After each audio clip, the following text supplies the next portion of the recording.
Diego Giacomini con nosotros. Así que, ¿qué tal? ¿Cómo estamos? ¿Qué tal? ¿Cómo Gracias, andás? Un placer estar con vos. Gracias, Diego. Gracias como siempre. ¿Se enamoró del cepo nomás?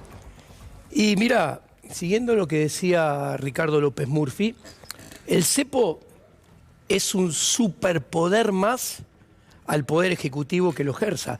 Porque si yo tengo la potestad, por la fuerza, de obligar a todos los exportadores a que me traigan y me vendan los dólares a mí, y yo pagarles el precio que yo mismo fijo a dedo, ubicando ese precio por debajo del precio que debería tener el mercado, obviamente porque el cepo es un precio que es un precio máximo para el dólar y mínimo para el peso, estoy teniendo un superpoder. ¿Qué superpoder? Manejar monopólicamente casi el mercado cambiario. Por eso dicen y confían en que el dólar va a seguir planchado y prevén un dólar a 1.200 como prevén en el presupuesto. A ver, bueno, mira, yo miro presupuestos desde la segunda mitad de la década del 90, ¿no? O sea, más de 25 años. Y este presupuesto a mí no me ha sorprendido porque, a diferencia de lo que pregona el gobierno, es un presupuesto más de lo mismo de toda la historia que al menos vi en estos 25 años, en los cuales los grandes números macroeconómicos son disparatados y las assumptions, los supuestos detrás de esos números son más disparatados aún. Te tiro un ejemplo. A partir de enero del 2025, el presupuesto asume que la relación dólar-inflación va a quedar empatada, para que la gente lo entienda, y que Argentina va a ganar competitividad año tras año gracias a que Estados Unidos va a tener 2,5, 3% de inflación. Con lo cual, si se diera, que no se va a dar, en diciembre del 2027 el tipo de cambio oficial en términos reales sería 7-8% más ventajoso para los exportadores de lo que es hoy, pero gracias a la inflación de Estados Unidos. Yo creo que con este ejemplo ya queda bien ilustrado lo ridículo que son los supuestos y los grandes números del presupuesto, ¿no? Ahora, Diego, ¿qué pasó? Hoy habló en Wall Street, se cayeron los bonos, las acciones, la bolsa. Bueno, ¿no le creen en Wall Street tampoco a Milei? a ver, habló primero y antes que nada, que es la noticia que habla todo el mundo, de que va a levantar el cepo cuando la inflación sea cero. Acá hay muchos conceptos que la gente tiene que entender. Primero y antes que nada, lo digo en difícil, después en fácil. Levantar el cepo es condición necesaria, pero no suficiente para que a la macroeconomía y luego, más importante, a la micro, a las empresas, a la gente le vaya bien. ¿Qué quiere decir? Vos, si no levantás el cepo, seguro a la macro y a la micro le va a ir peor y le va a seguir yendo mal. Ahora, si lo levantás, para que te vaya bien, tenés que hacer todo bien todos los días, uno tras otro, desde la política macroeconómica hasta diciembre del 2027. Puede ser que lo levantes y, si haces las cosas mal, aún te vaya mal en lo macro y en lo micro. A ver, y acá soy ácido. La mayoría de mis colegas más conocidos en el 2016 decían que Prat-Gay y Macri habían levantado muy bien el cepo. Y yo le decía, este cepo fue mal levantado. Bueno, tuvieron que volver después al cepo. Exactamente, en la segunda mitad de mandato, primero la macro y, desgraciadamente, que es mucho peor, la micro sufrió las consecuencias. Ahora, dicho esto, el presidente, cuando hoy dice la frase no voy a levantar el cepo hasta que la inflación sea cero, mezcla peras con manzanas. Está diciendo cualquier cosa. ¿Por qué? Porque el cepo es un fenómeno que en forma directa se relaciona con el mercado cambiario, o sea, con la oferta y la demanda de dólares. En Argentina, Macri antes Cristina, después Alberto y ahora Milei, todos igual, como dijo López Murphy, se enamoran del cepo. ¿Por qué? Porque hay mucho más demanda potencial de dólares que oferta. Entonces, si lo levantaran, se saltaría el tipo de cambio y después habría inflación. O sea, la inflación, en esto que entiende todo el mundo, es consecuencia del cepo, su levantamiento y el tipo de cambio, no causa. Ahora me pongo ácido. Si vas a levantar el cepo cuando la inflación sea cero, el presupuesto supone 1.4% promedio de inflación mensual en el 2025. Claro. 0.9% promedio mensual de inflación en el 2026 y 0.6% de inflación mensual en el 2027. Chau, no lo van a levantar. O sea, si sigo las palabras de Javier Milei, no va a levantar nunca el cepo. Ahora, si las fuerzas del cielo lo ayudan durante, no sé, porque hace cuentas estrambóticas, sí, un día, una semana o un mes, y un día, una semana o un mes la inflación es cero. Cuando deje de serlo, lo vuelve a poner el cepo. ¿Qué quiero? Me pongo ácido para mostrar que Javier Milei, con esta frase tan académica y técnicamente desafortunada, y desde el plano ético tan mentirosa, lo único que está poniendo en evidencia es que no sabe qué contestar cuando le preguntan cuándo va a levantar el cepo. Ahora, conociendo el pensamiento de Javier Milei es un economista que le gusta el dólar barato, le gusta el tipo de cambio bajo. De hecho, ha sido un gran defensor, por ejemplo, de la convertibilidad. Esto que pone, ¿por qué lo digo? Fíjense, y no estoy hablando de más. Cuando ustedes escuchan su diatriba hoy en día, él dice, los salarios aumentan en dólares.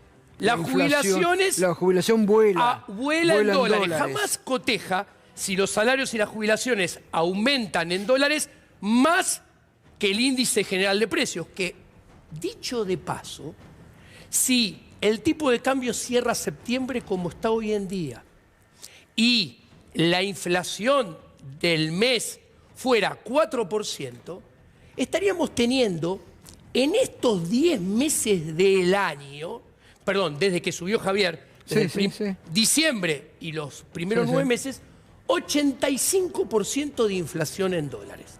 A todas luces, este numerito de inflación es mucho más grave que el de pesos. ¿En qué sentido? Porque muestra más descarnadamente que este programa es dinámicamente insustentable, que los beneficios del programa nunca terminan de aparecer, obvio, pero los costos aparecen y no dejan de aparecer, con lo cual la política puede terminar siendo abandonada por el propio gobierno. Claro, ahora a eso iba. ¿Perdió el rumbo Milei? ¿Hoy el plan económico es de Milei o es del Toto Caputo? Mira, acá es muy interesante porque no hay duda que el titular del Poder Ejecutivo Nacional quería dolarizar. El ministro de Economía es ministro de Economía porque le prometió que iba a conseguir 15.000 millones de dólares para solucionar el problema con esos dólares de las LELIQ y los pases. No consiguió los 15.000 millones de dólares. Era mentira que tenía 30.000 millones de dólares en el WhatsApp, con lo cual no pudo dolarizar. Con lo cual tuvieron que improvisar este plan económico, pongámosle una fecha arbitraria, en febrero, ¿no? Entonces, esto ha sido un devenir de acontecimientos que, en realidad, lo único que está firme es la convicción de, como vengo explicando, del equilibrio fiscal financiero o el superávit fiscal financiero a toda costa.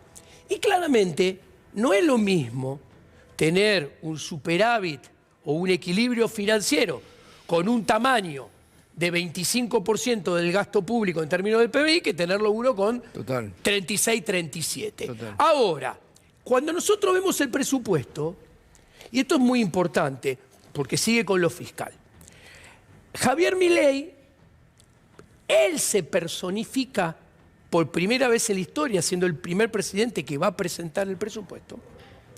Él presenta el presupuesto con su artículo 1, que después quiere transcribir en la ley de administración ese mismo artículo del déficit fiscal cero. Claro. Esto es una regla fiscal.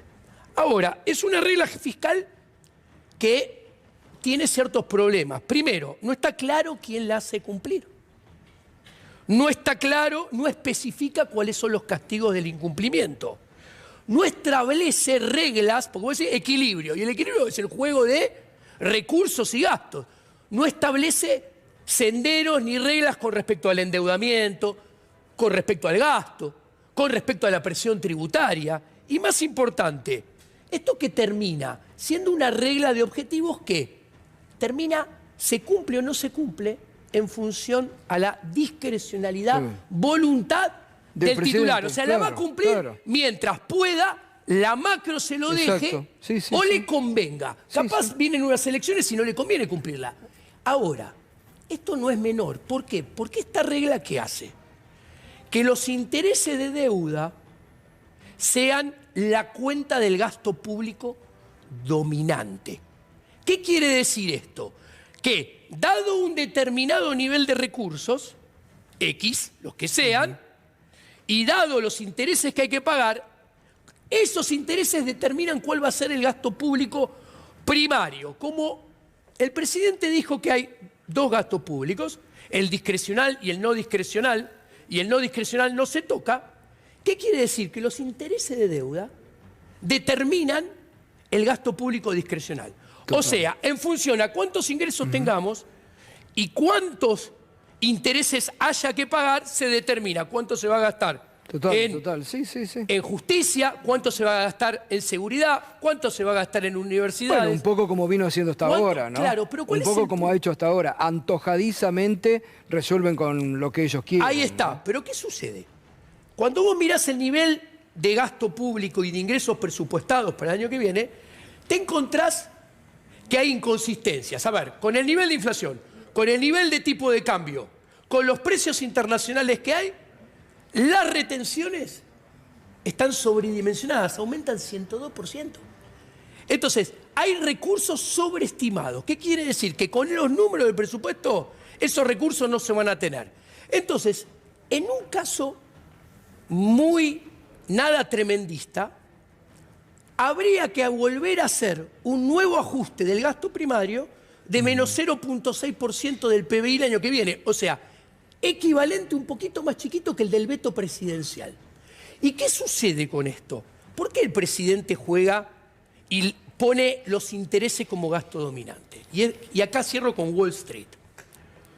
Porque, paradójicamente, Javier tiene total... Si Javier estuviera sentado acá y mirara esos números que tiene, la probabilidad de default en el mediano plazo no es cero, no es despreciable.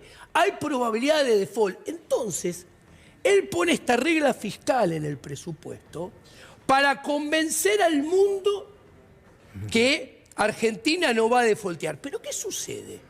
Los intereses dependen, como dije, de la discrecionalidad y la voluntad del gobierno y de la macro que permita pagarlo. Entonces, ese nivel de intereses que él busca asegurar para convencer al mundo que no va a haber default, a su vez también lo presenta y lo dice ante el mundo porque necesita, hablando muy sencillamente, que el mundo le preste dinero, guita, desesperadamente al gobierno. ¿Y sabes qué es lo grave? Está muy bien que un presidente hable en un centro de financiamiento, como puede ser Japón, Estados Unidos o Europa. Lo celebro, pero ¿para qué lo celebro como liberal? Para que las empresas se puedan financiar para poder invertir y producir. Pero parece que no le creyeron hoy. O no le gustó al mercado que dijo que cepo no lo van a levantar. Me parece que lo han castigado hoy, ¿no? Hoy sí, es un dato de un día, puede cambiar, pero sí, hoy lo castigaron. ¿Por qué? ¿Qué pasa? Bueno, estaba tan entusiasmado tocando la campanita que después se le derrumbó todo también, ¿no? Ahora, Diego... Sí, uno puede prometer lo que quiera a nivel macro. Lo que uno no puede hacer es evitar las consecuencias de lo que uno hizo en política monetaria y política fiscal. Y ambas políticas no son dinámicamente sustentables en el mediano y largo plazo. Vos decías recién, le ofrenda a los acreedores esta regla en el presupuesto de que primero son los pagos de intereses y después se determina el resto de los gastos. Ahora, al mismo tiempo, hoy le da rienda suelta a Caputo vía decreto para eventualmente hacer un canje de deuda externa sin cumplimentar la ley de administración financiera, o sea, sin cumplir la extensión de plazos, la quita de capital, reducción de las tasas de intereses. ¿Se viene una reestructuración de la deuda? Mira, punto número 1. Lo que voy a decir es, el presidente, como tantos otros presidentes anteriores, tiene superpoderes. Y el DNU, y los superpoderes se lo dio el Congreso. Y el DNU, el que no rechazó, fue el Congreso. Entonces, punto número 1, cuando salen decretos de este tenor, están marcados dentro de la institucionalidad de los superpoderes. ¿Ok? Punto número 1. Punto número 2, si a mí me preguntás, y ahora decir, este año los intereses eran 1.6 del PBI, el año que viene 1.3, pero cuando uno mira el sendero para adelante de vencimientos y de intereses es mucho más abultado en el mediano y largo plazo que hoy en día. Entonces, si los intereses es la cuenta dominante, y atenti, yo no estoy haciendo juicio de valor si está bien o si está mal, estoy describiendo. Si los intereses son los dominantes, lo que quiero decir es que el ajuste es cuasi eterno, salvo que la economía crezca mucho. Y ahora voy a decir, ¿puede la economía crecer mucho? Te cuento. Si hago una metáfora de Javier Presidente con un técnico de fútbol. Quiere sacar a Platense campeón del Mundial de Clubes. ¿Por qué digo? Él es tan omnipotente y mesías que quiere sacar a Platense campeón del Mundial de Clubes. ¿Por qué? Porque él apunta que Argentina va a crecer de la mano de la inversión privada. Les comento. Bueno, ya este año no. Ahí va. El año que viene... Empiezo por lo que vos decís. Este año no, y el año que viene... Javier Milei, hoy en día... del tema energético. Si sigo los números de Fausto Espotorno, sí, en promedio en 7 meses del año tiene una inversión en términos del PBI de 14 puntos porcentuales, la menor de los últimos 5 presidentes. No hay inversiones. Ahí va, punto número 1. Lo dijo el otro día Orlando Ferreres acá. Voy a ser terrible. Está apostando a la peor variable de la economía argentina. Si uno mira los datos del Banco Mundial, desde 1990 acá, en promedio, Argentina invierte en términos del PBI, no por un ratito, desde 1990 acá, 3 puntos porcentuales por año, o sea, imagínense en forma acumulada, menos que el promedio de Latinoamérica. Toda América Central, sí, toda Sudamérica. Y 7 puntos, en términos del PBI, menos que el promedio del mundo. ¿Qué quiero decir? Que Argentina es el país que menos invierte en la región que menos invierte del mundo y le estamos poniendo las fichas de vuelta. No estoy diciendo si está bien o está mal, estoy simplemente describiendo que estamos apostando a que salga el doble cero en una ruleta de 100 números, no 36. Cuando las condiciones del paño están todos los números borrados, claro, en la ruleta. Diego, pensá en un minuto, antes de seguir. Pensá en un minuto. Sí. En una palabra, sí, ¿cómo describís este momento de Milei o del plan económico? Alejado de la realidad. Alejado de la realidad. En todas las dimensiones. En todas las dimensiones, está bien. Vos fuiste el primero que acá, enero creo que fue, dijiste, van a hacer escupir a la clase media los dólares. Exacto. Y ahora le está pidiendo no solamente a la clase media, que tiene que reventar los dólares para pagar tarifas, colegios, sobrevivir, sino el otro día, el viernes, le dijo Caputo a los empresarios, por favor saquen los dólares, yo se los voy a devolver, le dijo. Bueno, me gusta tu pregunta y aprovecho. Yo, la audiencia de ustedes que no es liberal, aprovecho para decirles, un liberal piensa... Algún liberal habrá. Bueno, piensa que el ahorro tiene que financiar inversión productiva para aumentar la capacidad de producción, generar más empleo y producir más bienes y servicios. No hay nada menos liberal que los privados se escupan ahorros para dárselo al Estado. Punto número 1, eso es lo primero. Segundo, si el liberalismo sostiene, en definitiva, que el ahorro financia el crecimiento y te están haciendo escupir ahorros para dárselos al Estado, están hipotecando el crecimiento en el largo plazo. Eso es lo grave de hacerle escupir al sector privado ahorro, porque aparte, a ver, si el sector privado ahorra, es, primero y antes que nada, para consumir en el futuro, para consumir más en el futuro, lo cual involucra que tiene que haber inversión, porque si hay más consumo en el futuro, tiene que haber inversión para poder producir más en el futuro, entonces mayor consumo está macheado con mayor producción y mayor inversión y mayor puesto de trabajo. Ahora bien, si yo te los hago escupir para pagar la luz, el gas, impuestos o una moratoria, yo estoy haciendo que eso que el privado guardó para invertir, para producir y para consumir más en el futuro, lo escupa a descontento, porque lo están haciendo escupir para otra cosa diferente de lo que él había planeado. ¿Qué quiero decir? No lo va a escupir por durante mucho tiempo. Y se va a terminar dando vuelta el privado. Y el gobierno se le va a cortar esto. Ahora, tiene que tener muy poca creencia en sí mismo Caputo, porque no hay lugar donde vaya que pida por favor, casi con la escupidera en la mano, que inviertan, que saquen los dólares. Parece que muchos no le creen, ¿no? Bueno, lo que pasa es que este es otro problema. Tenemos de ministro de Economía un trader, que se lo traduzco a la gente, un señor que sabe comprar y vender papelitos para ganar dinero, pero que no sabe nada de macroeconomía y mucho menos de economía real, o sea, de la realidad de las micropymes, de las pymes, de las grandes empresas, de la producción. Entonces, ¿qué sucede? Concibe que, y lo único que le importa es la economía financiera, pensando que si va bien lo financiero, tiene que ir inexorablemente bien la economía real. Y acá comete un grosero error intelectual. ¿Por qué?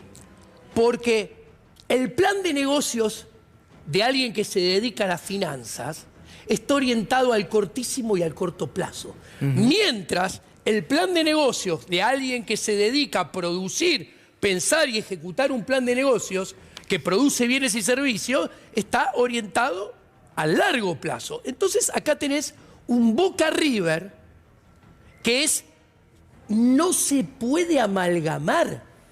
Claro. Ahora, hablabas recién de la economía real. El gobierno en Estados Unidos pidiendo por favor que lleguen los dólares. No sé si a lo único que ya apuntan es al Fondo Monetario Internacional, pero si no llegan esos dólares, ¿qué va a pasar con la economía real de los argentinos el año que viene? Bueno, punto número 1. El gobierno lo primero que apuesta en el cortísimo plazo es que son dos cosas diferentes, blanqueo y exteriorización del blanqueo. La exteriorización del blanqueo, hay una exteriorización de dólares que permita ayudarle a aguantar esta situación de los tipos de cambio y la brecha contenida. Porque, a ver, es muy sencillo. Si mando dólares, oro al exterior, el oro al exterior se puede usar de dos maneras. De warrant, de garantía, para que contra esa garantía me presten dólares o directamente vendo el oro para que me den dólares. Un gobierno que está definido por la escasez de dólares, porque vos mismo acabás de decir, Gato, que pasa la gorra por todos lados, necesita dólares. Y a ver, cuando uno hace un depósito en una cuenta en dólares, hay un encaje. ¿Qué quiere decir? Una proporción de ese depósito que va a las reservas encajadas del Banco Central. ¿Y quién puede asegurar en Argentina que esos dólares exteriorizados, el encaje del producido, no sea utilizado para querer controlar el paralelo o la brecha? Claro. La verdad que nadie lo puede asegurar, porque de hecho lo ha hecho Massa, lo ha hecho Banoli, y ahora lo está haciendo el Toto Caputo y Bausili también.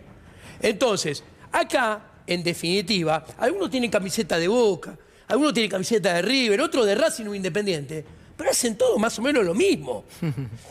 ¿Y quién paga la factura? El sector privado. Siempre paga la factura. Mientras haya cepo, el sector privado. Ahora, ¿por qué Ricardo López Murphy dice todos se enamoraron del cepo? Porque si no hubiera cepo, tiene que haber tecnología para que haya cepo.